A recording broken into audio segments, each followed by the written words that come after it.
Sinjuri, nsalmilkom għaddiet ġimgħa oħra bil-programm hawnhekk il-vuċi tiegħek din id-darba mill-Finlandja, Helsinki l-Finlandja fejn din il-ġimgħa kien hawn il-Kungress tal-Partit Popolari Ewropew, diversi laqgħat se nkunu wkoll qegħdin naraw filmati u ritratti minn dak kollu li ġara hawnhekk fil-Finlandja, però l-ewwel għandi miegħi lill-kap tad-delegazzjoni tal-Partit Nazzjonalista fil-Parlament Ewropew David Casa fejn miegħu se nitkellmu dwar dak li ġara hawnhekk fil-Kungress kif ukoll issa l-ħidma l qudiem lejn l-elezzjonijiet tal-Parlament Ewropew. David, kienu jumej bla waqfien, ġifieri, diversi laqgħat, diversi diskorsi, x'kien forsi l-iktar sinifikat li tara minn dan il-kongress?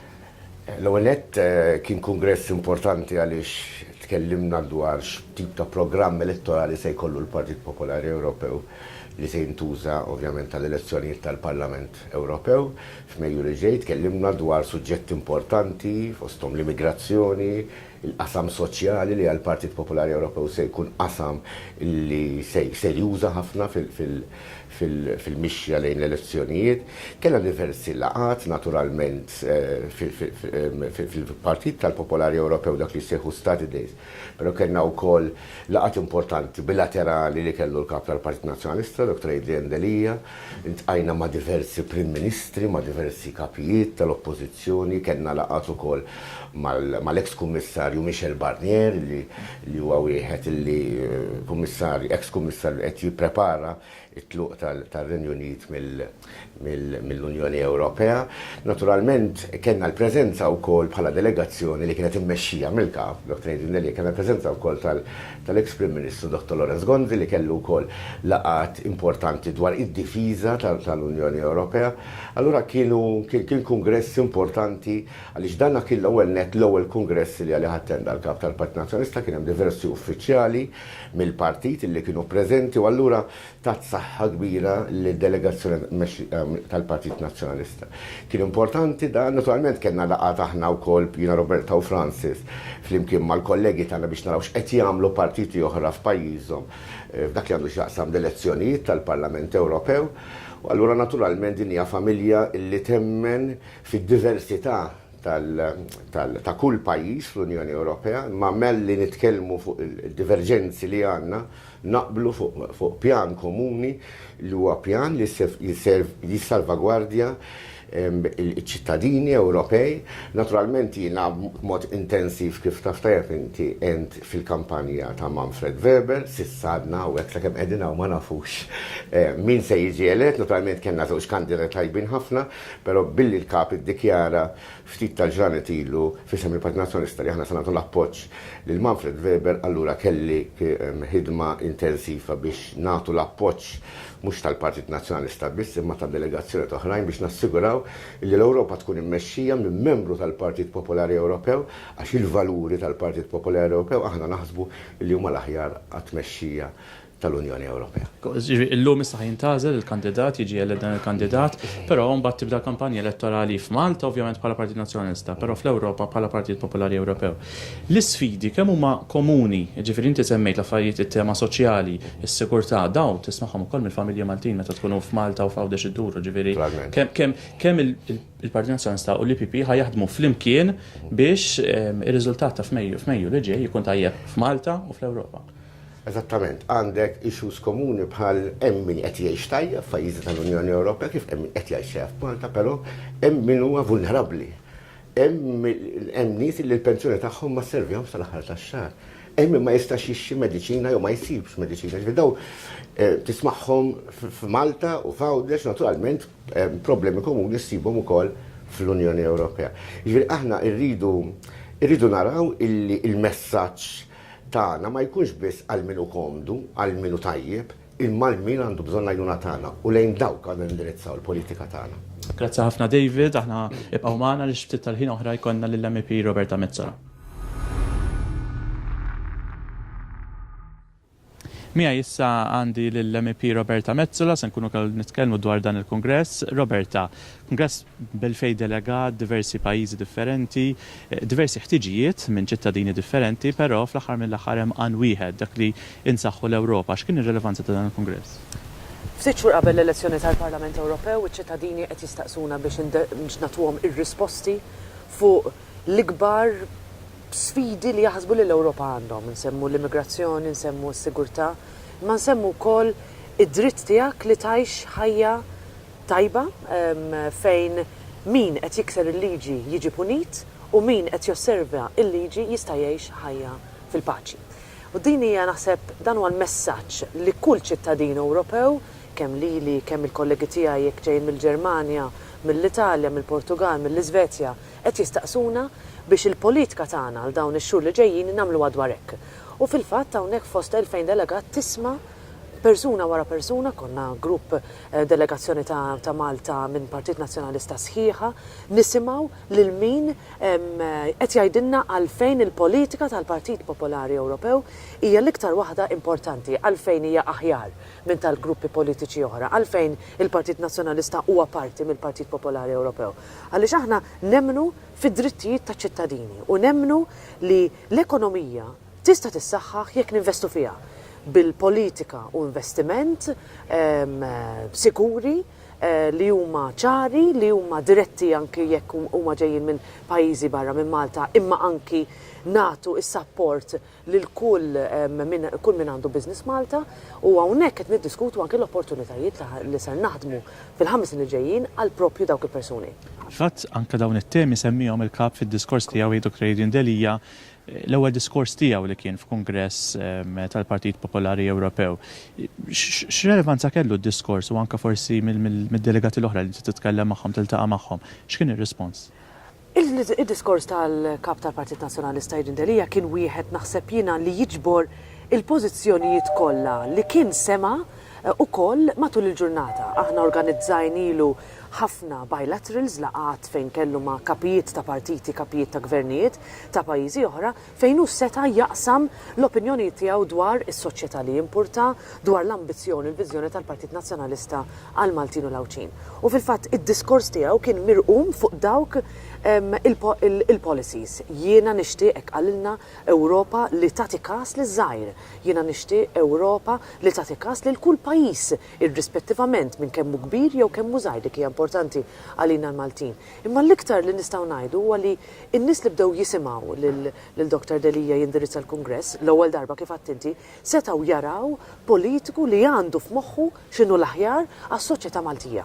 Fl-aħħar nett, waħda mid-dibattiti li kien hawnhekk f'dan il-Kongress f'Helsinki ġiet indirizzata minnek propju dwar tema li inti taħdem fuqha fil-Parlament Ewropew, is-sigurtà, l-fruntieri, l-immigrazzjoni wkoll, u f'dan id-dibattitu ħadu sehem mexxejja oħra bħal mexxejja ta' Partit Olandiż, il-Kap tal-Oppożizzjoni ta' Spanja u anke l-Ministru tal-Intern tal-Finlandja. Kif kellek 50 sekondi tiġbor x'kien il-qofol ta' dan id-dibattitu, xi tgħid? Fuq l-immigrazzjoni naħseb dejjem irridu nsibu bilanċ. Irridu għal minn naħa waħda narfu l-obbligu tagħna li nipproteġu lil minnu fil-bżonn, li min qed jaħrab il-gwerer, imma fl-istess ħin nagħmluha ċara li jekk inti m'intix eliġibbli għal protezzjoni fl-Unjoni Ewropea, l-Istat Membru l-Unjoni Ewropea tista' tibgħatek lura. Jien nixtieq Ewropa fejn il-frontieri interni nibqgħu ingawduhom bħala miftuħin, aħna nkunu nistgħu immorru minn pajjiż għal ieħor bil-libertà kollha. Illum m'hemmx dik il-possibilità u l-unika mod kif aħna nistgħu insolvu dik is-sitwazzjoni li għandna tal-frontieri li huma magħluqin bejn pajjiż u ieħor huwa li nsaħħu l-frontieri esterni. Jekk insaħħu l-frontieri esterni dak ifisser li aħna nkunu verament qed nagħtu ħajja aħjar għal min qed jaħrab il-gwerer, il-ġuħ, il-refugju, il-diskriminazzjoni politika u hemmhekk inkunu nafu min dieħel u min ħiereġ. Nagħtu protezzjoni imma narfu x'inhuma l-obbligi u nirrikjedu wkoll id-drittijiet minn dawk il-persuni li lilhom nagħtuhom il-protezzjoni. Roberta Metzola, grazzi ħafna tal-ħin tiegħek. Ibqgħu magħna minn hawn ieħor ikonna magħna l-MP tal-Partit Nazzjonalista Francis Zamid-Dimek. Issa mija għandi hawnhekk l-MP Francis Zamid-Dimek, infakragom dan il-programm qed isir minn ġewwa Helsinki l-Finlandja fejn isir il-Kungress tal-Partit Popolari Ewropew. Francis, ir-relevanza ta' dan il-Kungress mhux biss f'ambitu Ewropew, imma anke relevanza l-Partit Nazzjonalista u għall-poplu Malti x'inhu? Jiena nemmen li dan il-Kungress għandu rilevanza kbira għal Malta għaliex huwa kungress li fih il-Partit Popolari Ewropew li aħna parti minnu iddiskuta temi ta' politika li rridu nimxu fuqhom fis-snin li ġejjin. U dawn huma suġġetti li huma direttament importanti ħafna għal Malta. Insemmi tlieta prinċipali li huma. L-ewwel l-ekonomija, li trid tkun ekonomija għal poplu kollu. Mhux ekonomija li permezz tagħha naraw biss iċ-ċifri, jew ikun hemm min isir aktar sinjur, però minnu fqir isir iktar fqir. Ekonomija li qiegħda verament hemmhekk għal poplu. Ekonomija li mhux biss tiġġenera xogħol, imma tiġġenera kwalità ta' ħajja. Tkellimna wkoll ħafna dwar l-ambjent, dwar dak li aħna najdu anki li irridu nkunu sostenibli u allura dwar l-sfida li għandek tal-bidla fil-klima, dwar dak kollu li qed hemm anki llum nitkellmu pereżempju dwar it-tniġġis tal-arja, jekk inħarsu lejn l-ewwel faċċata tal-Times matul il-ġimgħa li għaddiet naraw aktar imwiet anki f'Malta minħabba tniġġis fl-arja. U allura importanti ħafna li aħna nimpenjaw ruħna f'dan is-sens. Mbagħad kellna is-suġġett anki tal-sigurtà, tas-sikurezza f'pajjiżna li inkomplu niġġieldu t-terrorizmu imma anki l-kriminalità li f'Malta darba importanti għax aħna għandna ekonomija mibnija fuq it-turiżmu u allura li Malta tkun post sikur jibqa' fattur importanti ħafna għalina l-koll. Tlet temi li kollha ġew inkorporati fid-diskors tal-kap tal-Partit Nazzjonalista Adrian Delija. Diskors kien l-ewwel darba għal-kap Adrian Delija waqt il-Kungress. X'kien il-feedback għax inti ovvjament titkellem ma' MPs oħra, delegati oħra minn pajjiżi oħra, x'kien ir-rispons dwar dan id-diskors? Inrid ngħid li r-rispons għal-diskors tal-kap tal-Partit Nazzjonalista Dr. Adrian Delija kif għadd tajjeb inti l-ewwel diskors tiegħu f'dan il-Kungress kien feedback tajjeb, feedback pożittiv, feedback li taħarsu lejh qed jindirizza dan il-Kungress, però anki viżjoni ċara favur anki il-futur ta' din l-Ewropa. U nisimgħu fid-diskors ta' Adrian Delija l-impenn favur l-Ewropa. L-impenn anki tagħna li inkomplu niġġieldu dak li hu ħażin, inkomplu niġġieldu kontra l-korruzzjoni, imma anki l-impenn pożittiv li nkomplu naraw l-opportunitajiet li għandek l-Unjoni Ewropea, l-opportunitajiet taż-żgħażagħ li komplu anki jiskopru l-Ewropa kollha li permezz ta' programmi bħal Erasmus. Naturalment anki l-enfasi kbira li huwa għamel ukoll dwar l-element tas-sigurtà meta tkellem fuq is-suġġett tal-migrazzjoni u li allura hemm bżonn inħarsu il-fruntieri tagħna u li jkun hemm solidarjetà vera u mbagħad l-appell kif jaf jagħmlu favur li din tkun Ewropa li tassew jimpurta minn kull wieħed u waħda minna. Fl-aħħar nett, waħda mir-raġunijiet għalfejn tlaqqa dan il-Kungress kienu wkoll li issir l-elezzjoni biex il-Partit Popolari Ewropew jażel il-kandidat tiegħu magħruf bħala Spitzjan kandidat min se jkun il-kandidat għall President tal-Kummissjoni Ewropea. Manfred Weber, il-Partit Nazzjonalista appoġġjah f'din l-elezzjoni. X'tip ta' tmexxija tara li jista' jkollu fuq l-Ewropa? L-ewnet huwa Manfred Weber huwa bniedem ippreparat immens. Huwa bniedem li l-Ewropa jafa sew, huwa bniedem li ilu issa imexxi il-grupp tal-Partit Popolari Ewropew fil-Parlament Ewropew, huwa bniedem li kelli x-xorti u l-unur flimkien mal-sħabi membri parlamentari Ewropej fissem il-Partit Nazzjonalista li naħdmu viċin ħafna tiegħu, li l-Malta jafa sew, li l-Malta appoġġja dejjem, kellu koll opportunità li jindirizza mass meeting tagħna, ċarissimu anki aħna fil-laqgħa li kellna anki bilaterali flimkien mal-kap kemm hu jafna u kemm hu jrid jaħdem viċin tagħna. Naħseb li meta nara x'nistenna minnu nagħlaq bl-appell li jagħmel il-kap tagħna meta għalaq id-diskors tiegħu. Nistennew nawguraw naturalment Manfred Weber issa wkoll jilħaq li jkun il-bniedem li jmexxi l-Kummissjoni Ewropea jekk jirnexxilna suċċess tajjeb fir-riżultat tal-Parlament Ewropew fl-elezzjoni l-ġejja li jkun għandna kummissjoni u li jkollok il-President tal-Kummissjoni li jimpurtah mis-soċjetà kollha. Francis, grazzi ħafna tal-ħin tiegħek ibqgħu magħna li aħna se jkollna iktar intervisti ma' uffiċjali tal-Partit Nazzjonalista. U wara l-intervistajna 3 MPs tal-Partit Nazzjonalista kif għattilkom għandi issa miegħi l-Segretarju Ġenerali tal-Partit Nazzjonalista Clyde Puli li wkoll kien parti mid-delegazzjoni mexxija mill-kap tal-Partit Nazzjonalista Adrian Delija hawnhekk f'Helsinki l-Finlandja għal dan il-Kungress tal-Partit Popolari Ewropew. Clyde, ftit ħin però f'temp ta' ftit iktar minn 24 sija diversi laqat importanti għall-Partit Nazzjonalista, laqat li jista' jfasslu il-kampanja nistgħu ngħidu hekk għall-elezzjoni tal-Parlament Ewropew. L-iktar laqgħa importanti kienet ma' campaign manager Dara Murphy. Il-telespettaturi li teseguna semmija x'kienet din il-laqgħa? L-għonet kif għattinti f'24 sija kienu ħafna laqat intensi, aħna tlajna unek bħala partit nistanajt full force, basikament blola uffiċjali tal-partit, għarix l-għonet għax kena il-dmir li nivvotaw, tlajna unek biex nivvotaw. Imma kol ridna nibatu messaċ lill-Partit Popolari Ewropew illi aħna jinteressana misħubija tagħna f'din il-familja Ewropea u aħna se nkunu hemm ukoll bħala muturi biex naraw illi il-Partit Popolari jerġa' jagħmel lill-Ewropa bħala Ewropa tan-nies aktar milli tal-politiċi. Kif taf inti tajjeb, din hija bażikament il-mantra tal-kap Adrian Delija li ilu jgħid mill-bidunet li rebaħ biha l-elezzjoni ta' kap u l-baqa' jmexxi għal din is-sena. U aħna rridu mhux Malta biss tkun hekk, imma anke Malta fl-Ewropa u l-Ewropa nfusa. U ħadd gost ħafna, fil-fatt kellna ħafna kummenti pożittivi wara il-diskors tal-kap illi waslu propjament illi qegħdin nitkellmu b'din l-istess lingwa. Aħna partit li għandu identità Ewropea, identità ta' nixxija ta' valuri kristjani u dan il-lingwaġġ illum qed jingħad mod bil-qudiem. U allura dak li jimlina b'ħafna sodisfazzjoni. Issa illi allura nafu anki li l-Islam ideoloġika ta' dan il-partit hija ċarissima, irridu naraw kif din se waslu għand in-nies. U allura dik il-laqgħa li tissemminti illi saret propjament ma' Daraber fil huwa mhux biss viċi President ta' dan il-partit, imma huwa wkoll il-campaign manager fuq l-Ewropa kollha, u allura bħala Segretarju Ġenerali jinteressani wkoll minn din il-kampanja tkellimna dwar kif il-messaġġ tagħna jista' jasal għand in-nies. Kif nistgħu nagħmlu l-Ewropa tan-nies, x'mezzi għandna nużaw. Samna informazzjoni flimkien, samna data flimkien, sajna teknika flimkien. U din ovvjament kompli ma' serje ta' diskussjoni li għatridu nagħmlu minn issa sa' Mejju. Ovvjament, jekk ikun hemm il-Partit Popolari Ewropew jerġa' fit-tmexxija tal-Ewropa, dan ovvjament jagħti ċans lilna illi waslu il-messaġġi tagħna dak li qiegħed jikkonċernana bħala Maltin anki fl-Ewropa. X'finalment aħna l-fejn tagħna fl-Ewropa biex inkunu fuq il-mejda ma' dawn il-mexxejja ta' dawn il-pajjiżi.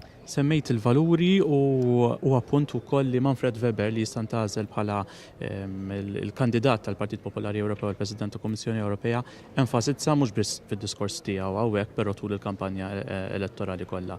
Il-valuri tal-Partit Popolari Ewropew b'mod partikolari ta' Manfred Weber ma' dawk tal-Partit Nazzjonalista ovvjament tal-kap Adrian Delija. Kemm se jkunu ikunu ħaġa waħda dawn il-valuri fil-kampanja elettorali ta' 6 xhur oħra?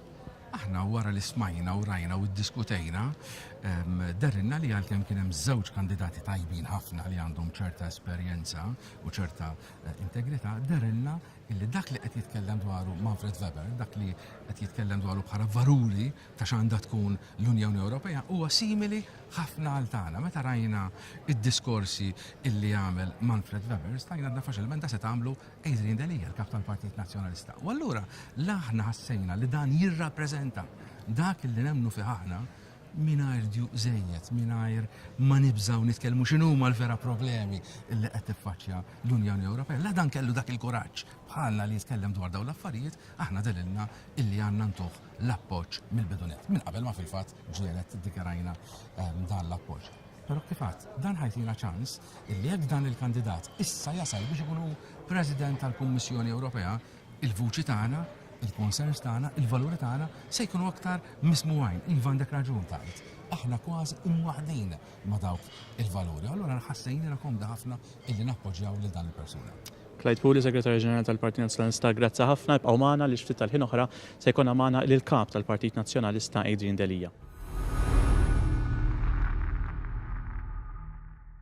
U fit-tmiem dan il-kongress għandi miegħi il-kap tal-Partit Nazzjonalista Adrian Delija kien hawnhekk għal jumej ta' laqat u anka diskors li inti għamilt l-ewwel darba li indirizzajt il-Kongress tal-Partit Popolari Ewropew, diskors li anka kif tkellmu l-MEPs li diġà intervistajna kien intlaqa b'mod tajjeb ħafna mid-delegati, diskors li foka mhux biss fuq l-affarijiet li jiġu diskussi fi Brussell imma dak li jiġri fil-familji Maltin u Għawċin. X'kien il-messaġġ tiegħek tad-diskors? L-ewwel nies waħda mill-iktar emozzjonijiet sbieħu illi dak illi ilna ngħidu aħna u ċoe li rridu nagħmlu politika min-nies għan-nies, hawnhekk f'din l-opportunità tiegħi li nindirizza l-Kungress u allura pratikament il-membri kollha tal-partit ta' din il-familja kbira tal-Partiti Popolari Ewropej leħem Malta fl-Ewropa.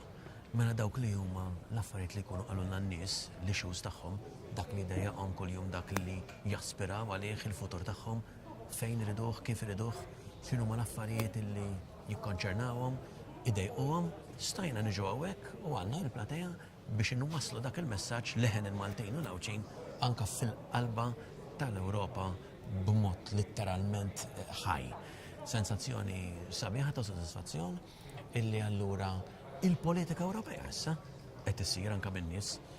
Kuntent ukoll illi ngħatajna l-opportunità meta konna qed niddiskutu anke l-aġenda għax issa b'dan il-kandidat illi ħajjippreżenta l-IPP pratikament trid issir ukoll il-kampanja l-elezzjonijiet li ġejjin f'Mejju. Il-Partit Nazzjonalista ngħata l-opportunità wkoll illi dak li huma l-idejat tagħna, dak li rridu aħna li nitkellmu fuq u dak li jinteressa il-Maltin u l-Awċin, inwasluhom għand il-kandidat direttament issa għand Manfred Weber ħalli hu wkoll ikun qed jinseċ il-programm tiegħu għal dik li tkun il-kampanja illi Inti u l-Partit Nazzjonalista appoġġjajtu l-kandidatura ta' Manfred Weber, riżultat ovvjament tajjeb ħafna Manfred Weber, però ngħid jien tajjeb ukoll għall-Partit Popolari Ewropew li issa għandu 6 xhur u nofs qudiemu kampanja elettorali, ovvjament il-Partit Nazzjonalista f'Malta, però il-Partit Popolari Ewropew fl-Ewropa, però anke kif qatt int lajnuna diretta f'Malta. Iva, jiena konsegwit kif kontat qabel u l-għonis id-dekjarajna qabel li aħna appoġġaw il-Manfred Weber, ġifieri aħna kuntenti l-lum għadna kif kanna riżultati li l-Partit Nazzjonalista rebaħ f'sens anke il-mod kif isiru l-elezzjonijiet hawnhekk anke l-kandidat tellif li kellu l-virtujiet tiegħu biex minuti wara r-riżultat jitla fuq il-park jirringrazzja jagħti l-appoġġ totali tiegħu u allura l-partit. Sens matur ħafna. Tuħu pjaċir tara dik tip ta' livell ta' kompetizzjoni, dibattitu imma illum bat jirbaħ kif konna ngħidu aħna biss il-poplu, l-partit, in-nies li jkunu rrappreżentaw ħadmu għatnin. Tajjeb imma li nfakkar għalfejn aħna ħadna deċiżjoni li nappoġġaw Weber għax meta konna tkellimna flimkien u rajnihom it-tnejn jirrappreżenta l-iktar fiqrib dawk li huma l-aspirazzjonijiet u l-valuri li ħaddan il-Partit Nazzjonalista. U allura l-familja, l-identità Ewropea, illi aħna nitkellmu iktar minn qatt qabel li aħna Christian Democrats u dan bl-ebda mistħija, anzi bi pride, bunur illi dak illi kien il-passat tagħna l-valuri tagħna aħna nużuhom b'mod sod u nħarsu wkoll lejn il-futur għax tista' tibni biss il-futur jekk inti jkollok il-valuri storiċi tiegħek li jkunu b'saħħithom u sodi. L-aħħar mistoqsija kellek diversi laqat bilaterali, il-Prim Ministru tal-Kroazja, Deputat Prim Ministru tal-Belġju, diversi kapit ta' partit minn dwar l-Ewropa kollha, il-Campaign Manager tal-Partit Popolari Ewropew. F'daw il-laqat ma ddiskutejx biss, għax ħafna minnhom delegazzjoni attendiet ukoll, ma ddiskutejx biss affarijiet li jiġu diskussi fi Brussell, però semmejt issues ta' sigurtà, l-immigrazzjoni, issues li jfaċċjaw il-familji u n-negozji Maltin u Awċin.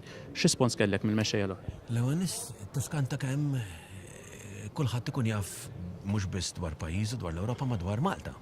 Kif aħna nkunu preparati u nisimgħu u naraw ir-realtajiet f'pajjiżhom, imma mbagħad tibda tara kemm huma qrib ċerti affarijiet. Pereżempju, maċ-Ċipriotti tkellimna dwar il-kwistjoni ta' dak li għaddej fis-settur bankarju. Għax lilhom hemmhekk jaffettwhom ukoll. Is-settur bankarju Malti, is-servizzi finanzjarji, l-iskema tal-passaporti, ir-reputazzjoni tagħna lilhom taffettwhom ukoll. Mal-Bulgarija tkellimna ħafna dwar l-immigrazzjoni. Għax huma wkoll għandhom ixu seri dwar l-immigrazzjoni allura il-protezzjoni tal-borders.